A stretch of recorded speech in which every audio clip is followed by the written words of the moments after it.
ఇలా ఇప్పటి వరకు 2200 గ్రామాలు పైబడి అయిపోయినాయి. అయితే ఈ ప్రాంతానికి ఎందుకు వచ్చాం, ఇప్పుడు ఈ విధంగా ఎందుకు వచ్చామంటే రోజు నేనే చేసి నా వల్ల కావట్లేదు ఈ ప్రజలతో మాట్లాడటానికి. అందుకని మా వాళ్ళంతా బాగా సువార్త ప్రకటిస్తారు, మంచి పాటలు పాడతారు, కొంతమంది కన్నా అన్యులకు అర్థమయ్యే రీతిగా చెప్తారని వీళ్ళందరూ కూడా పిలిపించి ఈ విధంగా ఏర్పాటు చేశాం. ఈ సభ ఇక్కడ జరగటానికి మన నియోజకవర్గంలో ఉండే 5 మండలాల సబ్ ఇన్స్పెక్టర్లు, 2 సిఐలు, 1 డిఎస్పి పర్మిషన్ ఇచ్చారు సువార్త జరిగించుకోవడానికి. అందుకని ఇక్కడికి వస్తే ఏమనుకోబాగా నేను కొంచెం ఉన్నట్టుగా మాట్లాడతాను. డిఎస్పీలు, సిఐలు, ఎస్ఐలన్నా పర్మిషన్ ఇచ్చారు, కానీ ఇక్కడికి రాగానే వచ్చి స్టార్ట్ చేయగానే ఒక బ్రదర్ వచ్చి ఆపేవా, నీకు బుద్ధి ఉందా లేదా, మా పర్మిషన్ లేకుండా ఎవడు పెట్టమన్నాడు, ఎందుకు రాసావా ఇక్కడ పేరు యేసుక్రీస్తు అందరికి ప్రభు అని ఎందుకు రాసావు, మా సంఘస్థులకి ప్రభు అని రాసుకోవచ్చుగా, ఇక్కడికి వచ్చి ఆపే బదులు. దేవుడు చెప్పాడు, నిన్ను వల్లని పొరుగు వారిని ప్రేమించు, సర్వలోకానికి వెళ్ళి సర్వసృష్టికి సువార్తను ప్రకటించు. దీని నిమిత్తం ప్రకటిస్తున్నాం మేము. ఇక్కడ మీరు క్రైస్తవులే, మీరంతా మారుమనసు పొంది ఉండొచ్చు. ఈ మైక్ శబ్దం ద్వారా వినేవాళ్ళు చాలామంది అన్యులు ఉంటారు, లేదంటే మనలో కూడా నామకార్థంగా ఉంటే ఎదవాళ్ళు చాలామంది ఉన్నారు. బండి మీద సిలువలు వేసుకుంటారు, బజార్కి వెళ్ళి సిగరెట్లు తాగుతారు, బండి మీద ఇంకా యేసుప్రభు వాక్యాలు రాసుకుంటారు, వైన్ షాప్ దగ్గరికి వెళ్ళి మందు తాగుతారు. ఇక్కడికి వచ్చి సువార్త చెప్తామో మీకు గిట్టదు. మరి ఎందుకు యేసుప్రభు అందరికీ దేవుడు కాదు, ఓన్లీ మా మందిరానికి దేవుడు అని రాసుకోండి. అక్కడ సువార్త చెప్పేవాళ్ళే కరువయ్యారు, కోత విస్తారంగా ఉంది, 10 వారు కొద్దిమందే ఉన్నారు. ఇంకా ఎంకరేజ్ చేయాలి, అయ్యా మీరు సువార్త చేస్తున్నారా చేయండి అని.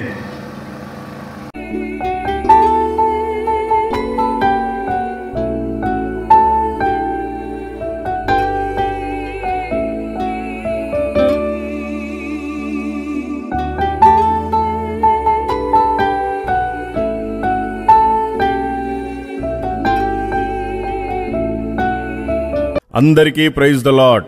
నా తల్లిదండ్రులతో సమానమైన ప్రియ పెద్దమ్మ, పెద్దనాన్న, చిన్నమ్మ, బాబాయ్, నా అక్క చెల్లెల్లారా, నా అన్న తమ్ముళ్లారా, దయచేసి అందరూ వినండి.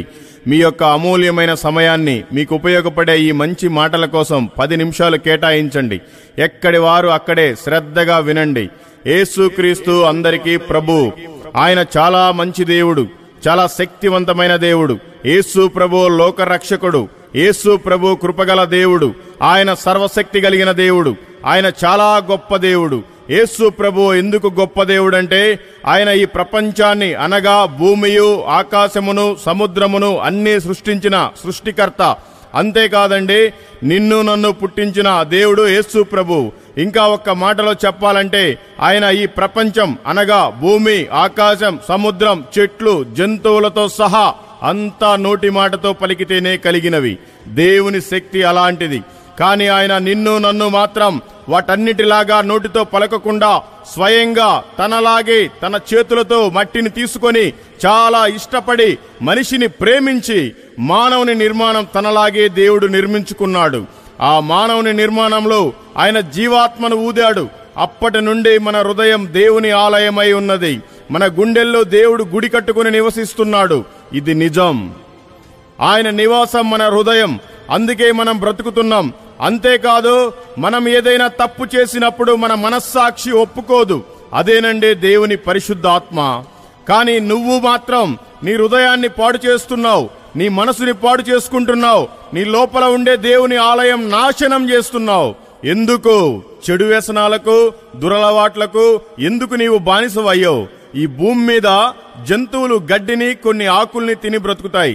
జంతువులు కూడా తినని పొగాకుని ఈ రోజు నువ్వు రాజా కైని అని, అంబర్ అని, గుట్కా అని, కిల్లి అని, పాన్ అని చెప్పుకుంటూ పొగాకును తింటున్నావు.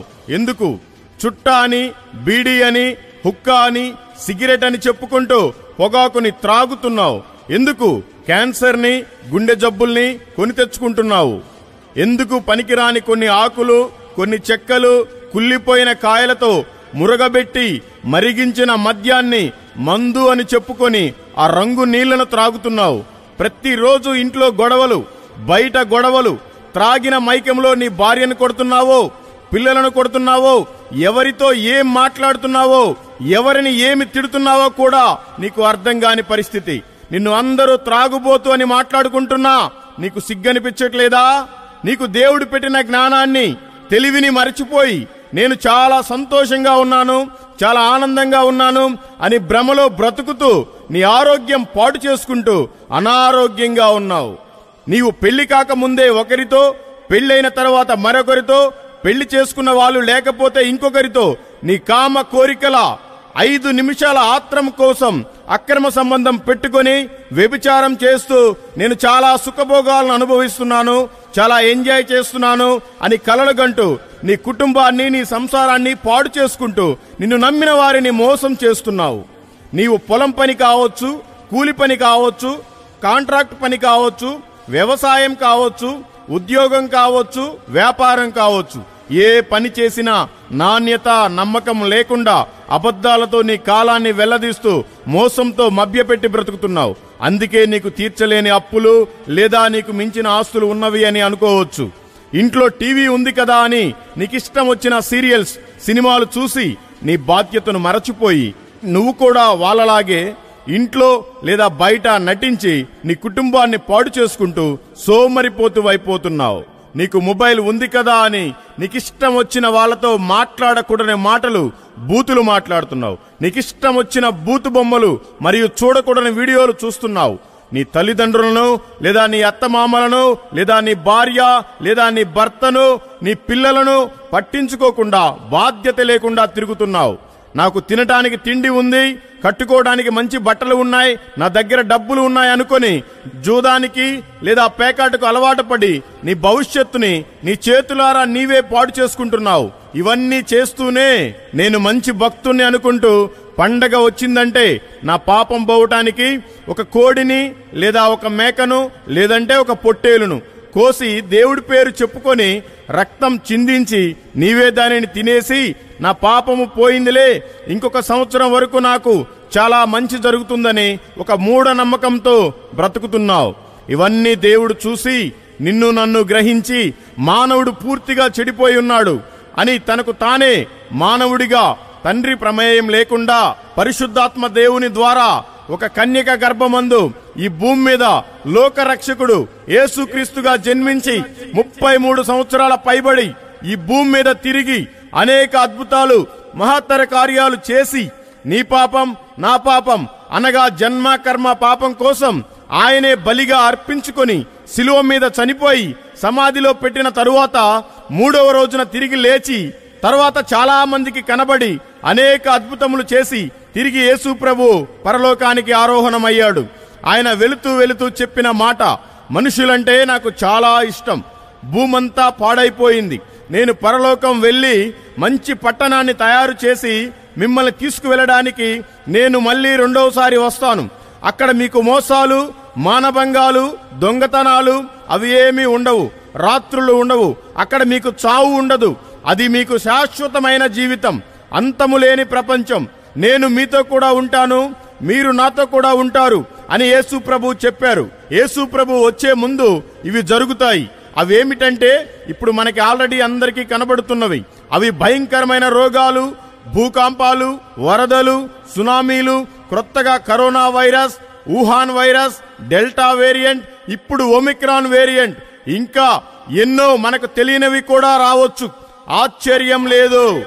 ఈ తాత్కాలిక జీవితంలో నీ భార్యా బిడ్డల కోసం కష్టపడి ఏదో ఒక పని చేసి పోషించుకుంటున్నావు. నీవు చనిపోయిన తరువాత శాశ్వత కాలం పరలోకంలో ఉంటావు గనుక నీవు దేవుని తెలుసుకో చాలు. ఈ రోజు మాత్రమే నీది, బ్రతికి ఉన్నావు గనుక రేపు అనే రోజు నీది కాదు అని నీవు గ్రహించాలి. ఒకటి మాత్రం నిజం, నీవు చనిపోయిన రోజున నీ తల్లిదండ్రులు కావచ్చు, నీ అన్న తమ్ముళ్ళు కావచ్చు, నీ అక్క చెల్లెలు కావచ్చు, నీ భార్య బిడ్డలు కావచ్చు, నీకు ఇష్టమైన కూతురు కావచ్చు, ఇంకా ఇష్టమైన నీ కొడుకు కావచ్చు, నీ స్నేహితులు, బంధువులు ఎవరు నీతో కూడా రారు. నువ్వు సంపాదించిన నీ ఆస్తి ఏది నీతో పాటు రాదు. నీ పలుకుబడి, నీ పేరు, నీ ప్రఖ్యాతలు, నీ వెండి బంగారాలు నీతో రావు. నీవు న్యాయంగా కావచ్చు, అన్యాయంగా కావచ్చు, అక్రమంగా కావచ్చు, కష్టపడి కావచ్చు, నువ్వు సంపాదించిన డబ్బు బ్యాంకులో ఉండొచ్చు, మీ ఇంట్లో బీరువాలో ఉండొచ్చు, ఏది నీతో పాటు రాదు. అంతెందుకు 24 గంటలు నీతో పాటు నీ జోబులోనే ఉండే మొబైల్ ఫోన్ కూడా నీతో పాటు రాదు. అన్నీ వదిలేసి నువ్వు వెళ్లాల్సిందే. కానీ నువ్వు గమనించవలసిన ఒక ప్రాముఖ్యమైన విషయం ఏంటంటే, నీవు చనిపోయిన తరువాత నీ ఆత్మ ఎక్కడికి వెళుతుందో నీకు తెలుసా?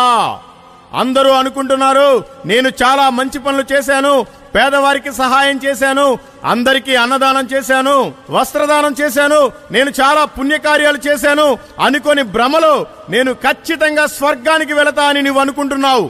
అది తప్పు అని నీవు గ్రహించాలి.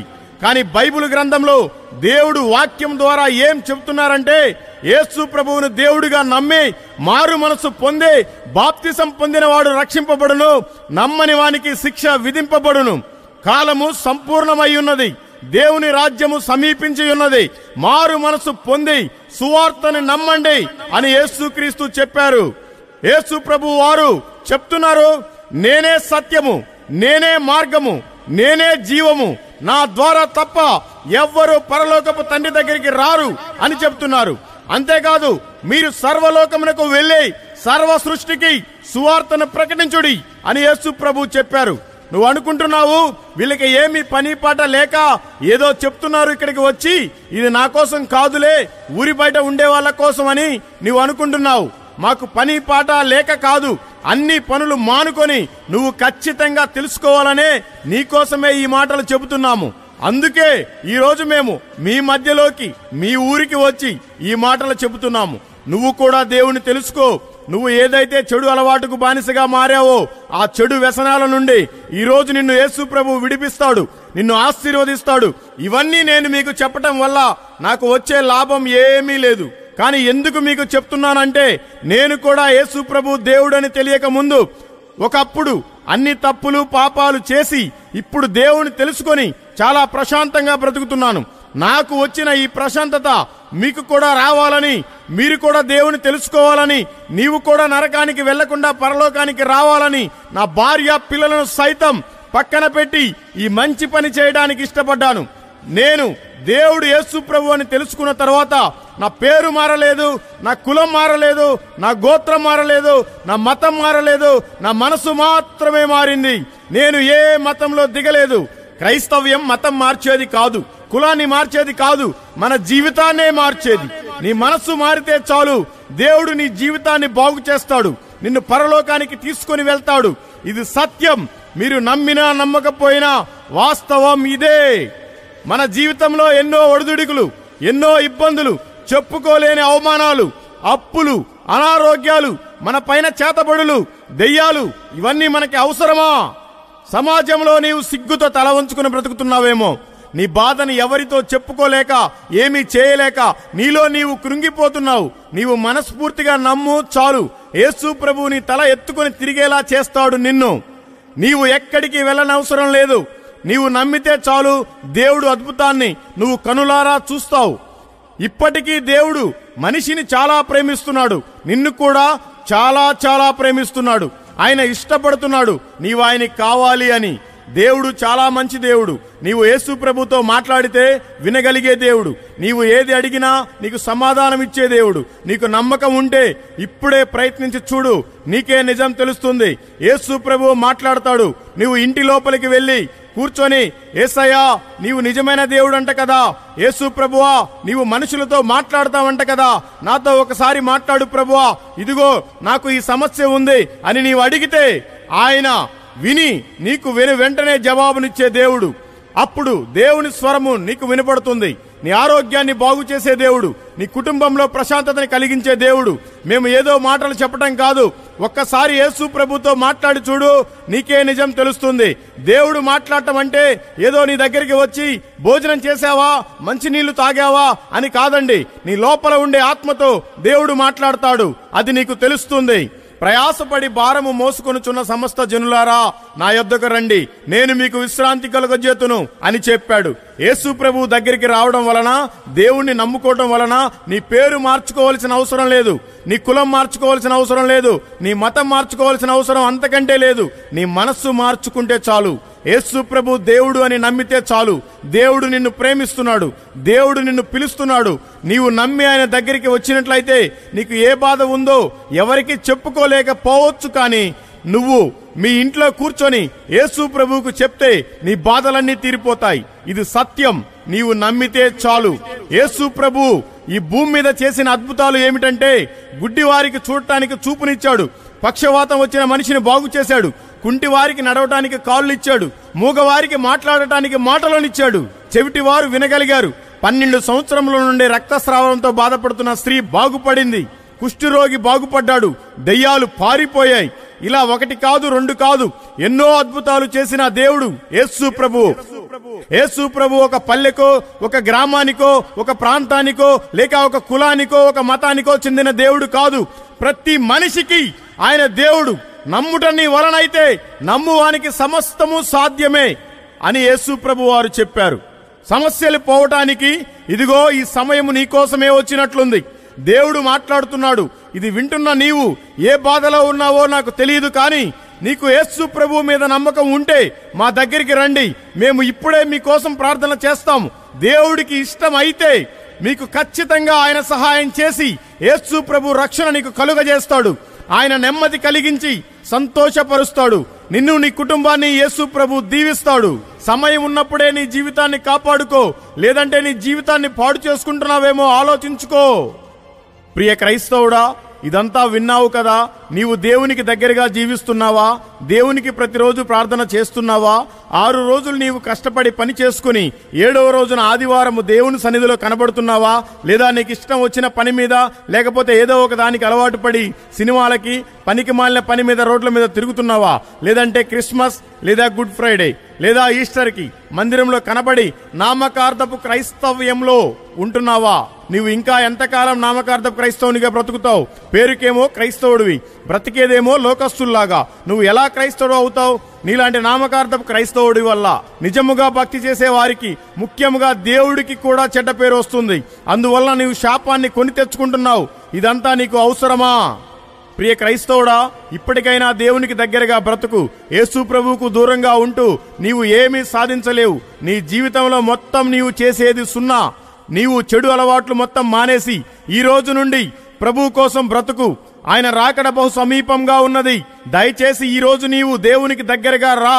యేసు ప్రభు నిన్ను పిలుస్తున్నాడు. ఆయన రాకడలో నీవు గనుక ఎత్తబడకపోతే ఇప్పటి పరిస్థితులు చూస్తున్నావు, ఇంకా రాబోయే రోజుల్లో చాలా దారుణంగా ఉంటుంది. నువ్వు త్వరగా గ్రహించి మేలుకో, లేదంటే భూమి మీద మిగిలిపోతావు. ఆ తర్వాత నరకంలో కాలిపోతావు. దేవుడు నిన్ను హెచ్చరిస్తున్నాడు. నీకు ఏది తక్కువగా, కొరతగా ఉందో రా. దేవుడి దగ్గరికి వచ్చి నువ్వు అడుగు. ఆయన చిత్తమైతే ఖచ్చితంగా నీకు ఇస్తాడు. ఎవరో ఏదో చేస్తారని మనుషుల మీద నమ్మకం పెట్టుకోవద్దు, మోసపోతావు. క్రైస్తవుడా, ఆలోచించు. నీ తండ్రి నిన్ను పిలుస్తున్నాడు. దయచేసి ప్రార్థన చేసుకో. నిన్ను మళ్ళీ ఆయన కుమారుడిగా, కుమార్తెగా అంగీకరిస్తాడు. ఇప్పటి వరకు చెప్పిన మాటలు అన్నిటినీ చెవులతో వినినా ప్రతి మనిషికి పరిశుద్ధాత్మ దేవుడు మారు మనస్సు దయచేసి వాళ్ళ హృదయాల్లో ఈ మాటలు స్థిరపరచి యేసు ప్రభు వారి 2వ రాకడలో ఎత్తబడుటకు వీరిని బలపరిచి ఆయన ఎదుట వీరందరినీ సాక్షులుగా ఒక్కొక్కరిని నిలువబెట్టును గాక. Amen, amen, amen. ఎందుకు సువార్త చేస్తానంటే, నా దగ్గర ఏమీ లేనప్పుడు కూడా యేసయ్య చాలా ప్రేమిస్తున్నాను నన్ను. అంత ప్రేమమయుడు, అంత గొప్ప దేవుడు. ఈ సత్యాన్ని నేను తెలుసుకున్నాను. సో ఈ లోకంలో నాకేం అవసరం లేదు, నాకంతా పరలోకంలో కావాలి. అందుకనే నేను పొద్దున 6 గంటలకు స్టార్ట్ చేస్తే సువార్త కారులో సాయంత్రం 6 గంటల వరకు కూడా ఎవరెవరైతే కనపడతారో వాళ్ళందరికీ కూడా మాట్లాడుకుంటూ, పత్రికలు ఇచ్చుకుంటూ వెళ్ళిపోయి, ఎక్కడైతే ఒక ఊర్లో ఒక సెంటర్ లాగా కనిపిస్తుందో అక్కడే ఒకటి చిన్న సౌండ్ బాక్స్ పెట్టి ఇప్పుడు మీకు చెప్పిన మాటలే అన్నీ చెప్పేసి ఆ ఊరి కోసం ప్రార్థన చేసి ఇలాగ వెళ్ళిపోతూ ఉంటాను. ఇప్పటి వరకు అలాగా 2200 గ్రామాలు అయిపోయాయి. ప్రకాశం జిల్లాలో ఉండే అన్ని విలేజెస్ అయిపోయి నేను ఇప్పుడు నెల్లూరు జిల్లాలో చేస్తున్నాను. సాయంత్రం 6 గంటలు ఎక్కడైతే అవుతుందో అక్కడే నియర్ బై దగ్గరలో ఉన్న పెట్రోల్ బంక్లో పడుకుంటాను. మీరు ఒకసారి ఊహించండి, దగ్గర దగ్గర 3 సంవత్సరాలు కూడా కారులోనే పడుకోవాలి. ఒకరోజు జర్నీ చేస్తేనే ఏదో అయిపోద్ది, కానీ నాకు ఉన్నది అదే, నాకు ఇల్లు కూడా అదే. అందుకని ఆ కారులోనే పడుకుంటూ మళ్ళీ పొద్దున్న లేచి పరిగెత్తానే ఉండాలి. ఇలా ఆలోచించుకుంటా పోతే చాలా ఉన్నాయి. ఎందుకు చేస్తున్నాను అంటే, నాకు ఈ భూలోకంలో ఏమి లేవు. ఎందుకు అంటే, నేను ఒకరోజు వెళ్తున్నాను, సిమెంట్ తెచ్చుకుంటున్నాను. ఒకరోజు సువార్త ప్రకటిస్తున్నాను, ఇటుకలు తెచ్చుకుంటున్నాను. ఒకరోజు సువార్త ప్రకటిస్తున్నాను, రాడ్డు తెచ్చుకుంటున్నాను. ఒకరోజు సువార్త చేస్తున్నాను, నా ఇల్లు నేను అక్కడ కట్టుకుంటున్నాను. నాకు ఇక్కడేం అక్కర్లేదు అని నేను అంత బలంగా ఉన్నాను. మీరు కూడా ఈ రోజున తెలుసుకోవాల్సిన విషయం ఏంటంటే, దేవుడు ఏమని చెప్పాడు? నిన్ను వలే నీ పొరుగు అని ప్రేమించమన్నాడు. మీరంతా ఎంతమందిని ప్రేమిస్తున్నారు? మీరు వాళ్ళని ఎందుకు ప్రేమించాలి? మీరు సర్వలోకానికి వెళ్ళి సర్వ సృష్టికి సువార్తను ప్రకటించుడే అని చెప్పాడు ప్రభు. మీరంతా కనీసం అసలు మీ గ్రామం దాటి బయటికి వెళ్తున్నారా? మీ మండలం దాటి బయటికి వెళ్తున్నారా? మరి ఎందుకు మీరంతా నామకార్థ క్రైస్తవులాగా ఉంటున్నారు? చాలామంది క్రైస్తవులు నేను చూస్తున్నాను, చాలామంది మెడలో సిలువలు వేసుకుంటారు, ఆ బయటకు వచ్చి సిగరెట్లు తాగుతారు. చాలామంది బండి మీద వాక్యాలు సిలువలు రాసుకుంటారు, వైన్ షాప్ దగ్గర అన్ని బండ్లు అవే కనపడతాయి. ఎందుకు? మనం సరిగ్గా ఉంటేనే కదా వేరే వాళ్ళకి మాదిరికరంగా మనం సువార్తను చెప్పగలం. మనమే ఎందుకు ఇంత లోకువైపోతున్నాం? చూసే వాళ్ళందరికీ కూడా క్రైస్తవులు అంటే ఏదో ఒక చిన్న చూపు, అసలు వాల్యూ ఉండదు. వాళ్ళ ఏదో ఊరి పక్కన పల్లెల్లో ఉండేవాళ్ళే. ఇదంతా ఎందుకు వస్తుందంటే కేవలం మీలాంటి వాళ్ళ వల్లే వస్తుంది. ఎవరైతే నామకార్థంలో ఉన్నారో వాళ్ళని బట్టే దేవుడి నామానికి చెడ్డ పేరు. అలా కాకుండా మన సాక్ష్యాన్ని మనం కాపాడుకుంటూ మనం దేవుడి కోసం బ్రతికితే ఎంతైనా మేలు. ఈ లోకంలో ఏం సంపాదించలేం. ఏదో ఒక రోజు మనది చివరి రోజు. మనం చనిపోయిన రోజున మన భార్య మనతో పాటు రాదు, మన పిల్లలు మనతో పాటు రారు, మన తల్లిదండ్రులు మనతో పాటు రారు, మనం సంపాదించుకున్న ఆస్తిపాస్తులు ఏవి కూడా మనతో పాటు రావు. కానీ ఒకటి మాత్రం వస్తుంది. అదేంటంటే మనం ఈ లోకంలో ఎంతమందికి సువార్తను ప్రకటించామో ఆ కౌంట్ మాత్రం అక్కడ వస్తుంది. మన ప్రభువు ఈ పాపిష్టి మనిషి కోసం ఈ భూమి మీదకి వచ్చి ఆయన 33.5 సంవత్సరాలు బ్రతికి మన కోసమే తిట్టించుకొని, మన కోసమే కొట్టించుకొని, మన కోసమే ప్రాణం పెట్టి చనిపోయి తిరిగి లేచాడు. లేచి అనేక దినములు అందరికీ కనపడి అనేక అద్భుతాలు చేసి నేను మరలా వస్తాను, మీరంతా సర్వలోకానికి వెళ్ళి సర్వ సృష్టికి సువార్తను ప్రకటించండి, అందరిని సిద్ధపరచండి అని చెప్పి వెళ్ళాడు ఆయన. ప్రభు మనిషి పాపం చేశాడని ప్రభు మనిషిని మోసం చేయలే. ఆయన వచ్చి మన కోసం ప్రాణం పెట్టి లేచి మళ్ళీ వెళ్ళాడు, మళ్ళీ వస్తానని చెప్పి వెళ్ళాడు. ఆయన రానై ఉన్నాడు. కాలము సంపూర్ణమై ఉన్నది, సమయం గతించిపోతున్నది. కానీ మనం ఏం చేస్తున్నాం? ఆయన చెప్పాడు, మీరు అందరినీ సిద్ధపరచండి, సర్వలోకానికి వెళ్ళి సర్వసృష్టికి సువార్తను ప్రకటించండి అని చెప్పాం. మనం ఎవరికి సువార్తను ప్రకటించము, మనం కూడా నమ్మకంగా లేము. లేకపోతే పరిస్థితి చాలా తీవ్రంగా ఉంటుంది. ఈ రోజున బాగా టెక్నాలజీ పెరిగిపోతుంది, అందరూ టెక్నాలజీ వైపు వెళ్ళిపోతున్నారు. సెల్ ఫోన్లో 24 గంటలు గడుపుతున్నారు. భార్య వెళ్ళిపోయినా కూడా పెద్ద ప్రాబ్లమే ఉండదు, భర్త ఊరికి వెళ్ళిపోయినా కూడా పెద్ద ప్రాబ్లం లేదు, పిల్లలు వెళ్ళిపోయినా కూడా ఏం ప్రాబ్లం లేదు. కానీ సెల్ ఫోన్ లేకపోతే ఈ రోజున మానవుడు 1 గంట కూడా ఉండలేకపోతున్నాడు.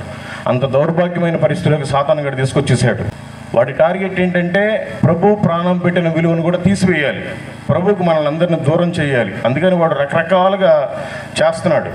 ఈ రోజున చూస్తే మనకంతా క్రెడిట్ కార్డులు, డెబిట్ కార్డులు, ఇంకా ఆన్లైన్ పేమెంట్స్ ఇవన్నీ వస్తున్నాయి. రాబోయే కాలంలో పరిస్థితులు చాలా తీవ్రంగా ఉంటాయి. మనకు బైబిల్లో ఉంది, 666 ముద్ర వేయించుకోవద్దు, ఎవరు వేయించుకున్నా కూడా మీరు పరలోక రాజ్యానికి వారసుల కారణం ఉంది.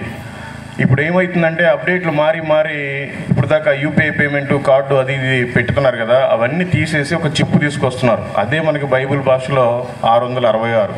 అది వేయించుకుంటేనేమో పరలోక రాజ్యం వెళ్ళలేము, అది వేయించుకోకపోతేనేమో మన ఓటు మనం వేయలేము, మన రేషన్ మనం తీసుకోలేము, మన పెన్షన్ మనం తీసుకోలేము. చూడండి ఒకసారి ఆలోచించినంత దౌర్భాగ్యమైన పరిస్థితి. అది ఎప్పుడు జరుగుతుంది? యేసు ప్రభు ఒకసారి భూమి మీదకి వచ్చి ప్రాణం పెట్టి ఆయన మళ్ళీ వెళ్ళిపోయాడు. ఆయన మళ్ళీ రానై ఉన్నాడు. యేసు ప్రభు రెండోసారి భూమి మీదకి రానై ఉన్నాడు అన్న వాళ్ళంతా చేతులు ఎత్తండి ఒకసారి. మీరంతా ఇంకా నామకార్థ పరిస్థితిలోనే ఉన్నారు. యేసు ప్రభు రెండోసారి భూమి మీదకి రాడు, ఆయన మధ్యాకాశంలోకి వస్తాడు. ఆయన మధ్యాకాశంలోకి వచ్చి ఒక బూరని గట్టిగా ఊతాడు. ఆ బూర శబ్దం ఊదినప్పుడు రెక్కలు కట్టుకొని మనం మహిమ అవసరం ధరించుకొని ఎగిరి ఆయన దగ్గరికి వెళితే మనం ఎత్తపడతాం. ఒకవేళ కర్మదాలు ఇక్కడ మిగిలిపోయామనుకోండి, అది వేయించుకోకపోతేనేమో మన డబ్బులు మనం బ్యాంకులో ఉండేవి కూడా తీసుకోలేము, అది వేయించుకుంటేనేమో పరలోక రాజ్యానికి వారసులం కాం. మరి ఏం చేద్దాం అనుకుంటున్నారు ఇక్కడే ఉండి? ఇంకా ఎన్ని రోజులు మీరు మందు తాగుదాం అనుకుంటున్నారు? ఎన్ని రోజులు సిగరెట్లు తాగుదాం అనుకుంటున్నారు? ఎన్ని రోజులు గుట్కాలు తిందాం అనుకుంటున్నారు? ఎన్ని రోజులు నామకార్థమైన భ్రష్టుపక్షిన పరిస్థితిలో మీరు ఉంటున్నారు? దయచేసి ఈ రోజైనా మారండి. ఒక త్రాగుబోతు ఇంట్లో వాళ్ళే నెట్టివేసిన వ్యక్తిని నేనే 2200 గ్రామాలు తిరిగి నేను సువార్త ప్రకటిస్తే మీరు ఎన్ని గ్రామాలు ప్రకటించారు? ఒక్కసారి మీరు ప్రశ్న వేసుకోండి. నేనేదో గొప్ప అని చెప్పట్లేదు. మీరు ఒకసారి అసలు ఏం చేస్తున్నారు ప్రభు కోసం?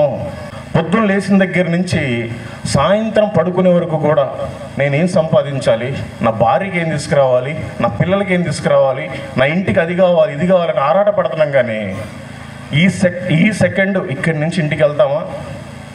ఒకవేళ వెళ్ళలేకపోతే పరిస్థితి ఏంటి? ప్రభుకి ఏం లెక్క చెప్తారు? ఆయన ఎందుకు మోసం చేస్తున్నారు? ఎన్ని రోజులు నమ్మకర్థంగా ఉంటారండి? ఒక్క మనిషి 2200 గ్రామాలు తిరిగితే మీరంతా ఎన్ని వేల గ్రామాలు తిరగవచ్చు? ఒకవేళ తిరగాలి అనుకుంటే మన మనసులో ఉంటే ఏదైనా చేయొచ్చు. 10 నిమిషాలు మాట్లాడంటే 10 నిమిషాలు మాట్లాడవచ్చు, లేదు పర్లేదు మీరే ముగినట్టు ముగియొచ్చు. ఇదంతా మన మైండ్ సెట్. మన కోసమే మనం ఏదో పోరాటం చేస్తున్నాం, కానీ ప్రభు కోసం మనం ఎందుకు నిలబడకూడదు? ఒక్క వ్యక్తి నాకు సువార్త చెప్తే ఈ రోజున లక్షల మంది ఇన్స్పిరేషన్. అలా మనం అందరం కూడా ఒక కట్టుగా ఉంటే అసలు క్రైస్తవులకి వాల్యూ ఉందా? ఎక్కడన్నా వాళ్ళ ఇళ్ళకి వెళ్తే కింద కూర్చోబెడుతున్నారు, కుర్చీ కూడా ఎవరు కనీసం కింద కూర్చోబెట్టారు, నించోబెడతారు. ఈ పరిస్థితి ఎందుకు వచ్చింది మనకు? దేవుణ్ణి నమ్ముకున్నాం, మనమంతా దేవుని కుమారులం, దేవుని కుమార్తెలం. మనం సరిగ్గా ఉండట్లా, మన సాక్ష్యాలు సరిగ్గా ఉండట్లా. ఈ దరిద్రమైన అలవాట్లన్నీ మనకే, అక్రమ సంబంధాలు మనకే, అబద్ధాలు మనకే, మోసాలు మనకే. ఎందుకు? ప్రభు ఏమని చెప్పాడు? ఈ లోకంలో మీరు ఏమి సంపాదించుకోవద్దు, పరలోకంలో మీ ధనాన్ని సంపాదించుకోమని చెప్పాడు. పరలోకంలో ధనం అంటే ఏంటి? మీరందరూ తెలుసు, మీరు మంచి పాటలు పాడతారు, బాగా ఆరాధన చేస్తారు, పాస్టర్ గారిని కూడా మెయింటైన్ చేస్తారు, పాస్టర్ గారు కూడా మీరు చెప్పినట్టే వినాల్సి వచ్చిన పరిస్థితి తీసుకొస్తారు. మరి దేనికి? మనం సరిగ్గా ఉంటేనే కదా వేరే వాళ్ళకి మాదిరికరంగా ఉంటాం. మనమే సరిగ్గా లేకపోతే వేరే వాళ్ళకి ఎట్లా మనం మాదిరికరంగా ఉంటాం? మీ పనులు మీరే కాదు, దేవుని పని కూడా చేయండి. మీరు చెయ్యాలి అనుకుంటే ఏదైనా చేయొచ్చు. నాకు పలానా చోట ప్లాట్ ఉంది, నాకు పలానా చోట ఇల్లు ఉంది, నాకు పలానా చోట పొలం ఉంది, నా బ్యాంకులో ఇంత అకౌంట్ ఉంది, ఇన్ని లక్షలు నేను చెప్పుకోవడం కంటే నేను చెప్తే ఒక ఆత్మ బాప్తీసం తీసుకున్నాడు, రక్షణలో ఉన్నాడు అని చెప్పుకోవడం చాలా గొప్పది. ఎందుకంటే ఈ భూలోకంలో ఉన్న మన రక్త సంబంధాలంతా కూడా మనకు సంబంధం లేదు. ఈ సెకండ్న చనిపోయాము అంటే మనం డైరెక్ట్గా మంచిగా కనుక చేసినట్లయితే పరదేశకి వెళ్తాం, లేదంటే డైరెక్ట్గా పాతాళానికి వెళ్ళిపోతాం. ఒక రోజున రెండవ రాకడలో అంతా ఎత్తబడిన తర్వాత ప్రభు భూమి మీదకి వస్తాడు, 1000 సంవత్సరాలు పరిపాలిస్తాడు. ఆ తర్వాత ఈ భూమి అంతా చుట్టపడుతుంది, ఆ అగ్నిగంధకాల్లో వేయబడుతుంది. ఒక రోజున ధవల సింహాసన తీర్పు దగ్గర నుంచోబెడతాడు ప్రభు. దేవుడు, తండ్రి అయిన దేవుడు ఇక్కడ ఉంటే ఆయన కుడిపార్శ్వం మీద యేసు ప్రభు ఉంటాడు, లేదంటే పక్కన కూర్చొని ఉంటాడు. ఒక్కొక్కరిని తీసుకొస్తూ ఉంటారు. పలానా మల్లికార్జున ఏం చేసావు నా కోసం అని అడుగుతాడు ప్రభు. తండ్రి అడిగినప్పుడు యేసు ప్రభు సాక్ష్యం చెప్తాడు, అయ్యా వీడు కాగుబోతు, ఎందుకు పనికిరాని వేస్ట్ ఫెలో, మరి ఈరోజు నా కోసం చాలా ప్రయాసపడుతున్నాడు అని నా గురించి సాక్ష్యం చెప్తాడు ప్రభు. మరి మీ గురించి సాక్ష్యం చెప్పేలాగా ఉన్నారా?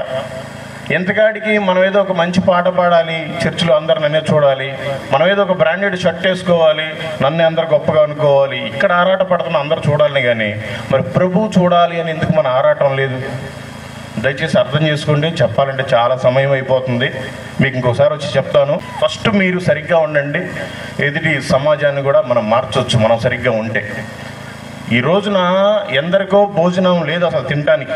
చాలామంది పిచ్చోళ్ళై తిరుగుతున్నారు. మనకి మంచి మైండ్ సెట్ ఇచ్చాడు, కానీ మనం దేవుడు పని చేయట్లా. ఈ రోజున చాలామంది కాళ్ళు చేతులు లేక కుంటోళ్ళు దేక్కుంటూ నడుస్తున్నారు రోడ్ల మీద. మనకు అన్నీ బాగున్నాయి కాళ్ళు చేతులు, అయినా దేవుడు పని చేయట్లా. ఈ రోజున మాటలు లేని మోగవాళ్ళు చాలామంది తిరుగుతున్నారు రోడ్ల మీద, కానీ మనకు మంచి నోరిచ్చాడు, అయినా దేవుడు మాట ఒక రోజుకి ఒక్కసారి కూడా చెప్పం. ఒక్క పూట కూడా తిండి దొరక్క పస్తు నుండి చచ్చిపోయే వాళ్ళు ఉన్నారు కాబట్టి. కానీ మన దేవుడు 3 పూటలు పోషిస్తున్నాడు. 3 పూటలు పోషిస్తపడుతున్నామే, కనీసం ఒక 3కైనా సువార్త చెప్పొచ్చు కదా. కోటీశ్వరులకే మంచి సమాధానం, ఆరోగ్యం లేదు. అనంత అంబానీకి దగ్గర 9 లక్షల కోట్ల చిల్లర ఆస్తుందంట. ఏసీ వేసుకుంటే చచ్చిపోతాడంట. అంత దౌర్భాగ్యమైన పరిస్థితి, అతనికి ఆరోగ్యం సరిగా లేదు. కానీ మనకి మంచి ఆరోగ్యం ఇచ్చాడు. మరి మనం ప్రభు కోసం ఏం చేస్తున్నాం? అతనికి అన్ని డబ్బులుండి కూడా ఆరోగ్యం, ఏసీ వేసుకున్న మంచి పరిస్థితి, అంత హీనమైన పరిస్థితిలో ఉన్నాడు. మరి మనకు అన్నీ బాగుపెట్టాడు, మనం దేవుడి కోసం ఏం చేస్తున్నాం? ఈరోజు రాత్రికి మన చేతులు పెరాలసిస్ వచ్చి పడిపోతే రేపు పొద్దున పరిస్థితి ఏంటి? అవి బాగున్నప్పుడు నువ్వు ఏమైనా సువార్తను ప్రకటిస్తున్నావా? ఈరోజు రాత్రికి నీ నోరు పడిపోతే రేపు పొద్దున ఎవరితోటి మాట్లాడతావు? ఈరోజు రాత్రికి ఏదో మీ పిల్లలు ఏదో స్పూన్ తీసుకొని కన్ను పొడిస్తే నీ కన్ను పోతే ఎవరిని చూస్తావు నువ్వు? అన్నీ బాగున్నప్పుడే కదా నువ్వు ప్రభు పని చేయాలి. ముసలోళ్ళు అయిపోయిన తర్వాత ఏం చేస్తారు? ఏదైనా యాక్సిడెంట్లో చనిపోతే ఏం చేస్తారు? చనిపోయిన వాళ్ళంతా ఏం చేస్తారు? మన కరోనా టైంలో ఎంతోమంది, మన ఇంటి ఎదురుంగోళ్ళు కావచ్చు, మన ఇంటి వెనకాల వాళ్ళు కావచ్చు, మన ఇంటి పక్కన వాళ్ళు కావచ్చు, మన వీధిలో వాళ్ళు కావచ్చు, మన ఊర్లో వాళ్ళు, మన బంధువులు ఎంతమంది చనిపోలేదు మనకు తెలిసిన వాళ్ళు, వాళ్ళంతా ఎక్కడికి వెళ్ళిపోయారు. మరి ఇంకా మనం ఎందుకు బ్రతికున్నాం? మనం బ్రతికున్నామంటే దేవుని కృప. మరి దేవుని కృపే కదా, మరి మనం ఏం చేస్తున్నాం? నేను ఒక హిందువుని, నేనే ఇంత ఇదిగా ఉంటే మీరంతా పుట్టుకతో క్రైస్తవులు కదా, మీరు ఎందుకు చేయలేకపోతున్నారు దేవుడి పని? అంటే మీకు అన్నీ ఉన్నాయని పొగరు. ఇంకో రకంగా చెప్పాలంటే బలుపు కూడా. దయచేసి మీరు మారండి, అనేక మందికి మాదిరికరంగా ఉండండి, దేవుడికి సాక్షిగా ఉండండి. Thank you. Praise the lord. నశించిపోతున్న ఆత్మల పట్ల భారము దయచేయుమయ్యా, వారికి ప్రకటించే బాధ్యత నాకు ఇంపుగా దయచేయుమయ్యా.